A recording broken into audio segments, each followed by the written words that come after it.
تەرمەکەی عەلی سیاسی بسووتێنن. بیگرن، عەلی سیاسی لە ماڵەکەی خۆیدا داڵدەی کوڕانی سوڵتان هاشمی ئەنفالچی داوە. ئەو ڕۆژەش لەگەڵیان چوو بە سەرقەڵای هەولێر بەبەر چاوی ئەو هەموو پۆلیس و مخەبیر و محتەدید و جاسووسە وێنەی یادگاری لەگەڵ چرکاندبوون. دادگایی بکەن ئەو تاوانبارە موچەی پیاماقوڵانەی بۆ کۆنەجاش و مستەشارانە بڕیوەتەوە کە سەردەمانێک پێشڕەوی سوپای بەعسیان دەکرد بۆ ڕووخاندنی 5,000 گوندی کوردستان. کوڕی یەکێ لەو کۆنە سەرۆک جاشانەی کردوتە قایمقامی پایتەختی کوردایەتی. ئەشکەنجەی دەن، عەلی سیاسی شوقە و پەناگەی تایبەتی بۆ گارد و پاسەوان و ئامۆزا و بەرپرسانی دیوانی سەرۆکایەتی سەددام دروست کردووە لە شاری هەولێر.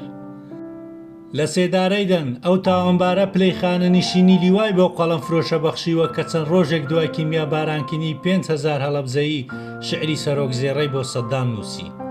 هەر ئەوەندە نا، دوای مردنی تەرمەکەی لەم خاکەمە نێژن لە دەواازەی شار سەرۆ خوار هەڵی واستن و لەسەری بنووسن ئەم ناپاکە تاوانباری سەرەکی شەڕی ناوخۆ بووە.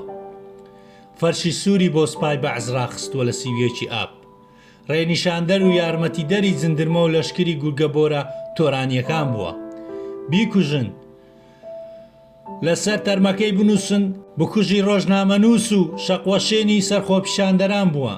اینجا بە دوو دڵۆپە نەوتی بای عەسەن و بابە گورگوری فرۆشرا و تەرمەکەی بسووتێنن. نووسینی هەڤاڵاکۆ، خوێندنەوەی ڕەنج دەرگراوی.